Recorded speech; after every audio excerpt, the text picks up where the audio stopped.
কবিতাৰ শিৰোনাম নিষিদ্ধ গলিৰ নিদ্ৰাহীন ৰাতি।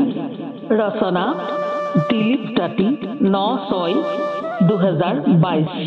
পাঠ কৰিছে পূৰ্ণিমা বৰা গগৈ। সেই নিষিদ্ধ এলেকাৰ কৰুণ হৃদয়বোৰৰ গগনচুম্বী আৰ্তনাদত কপেনে হৃদয় কাৰোবাৰ। শিলৰ কঠিনতাৰ বুকুত নিজস্ব ৰাগ অনুৰাগ কবৰস্থ কৰি সন্ত্ৰাসিত ৰাতিবোৰ বুকুত সাৱটি উশাহবোৰ গুজি দিয়ে জীৱ শ্ৰেষ্ঠৰ প্ৰমূল্যবোধৰ মৰিশালীত।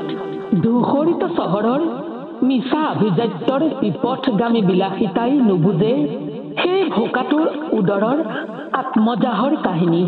স্বপ্ন নগৰীত মায়া ভৰা গধূলিত ভোগৰ লালসাত মাতাল হয় বিবেক।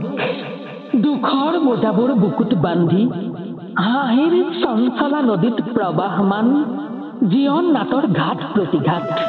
অভিশপ্ত কলংকিত কাঁইটীয়া পথত হেৰাই ৰং জীৱনৰ।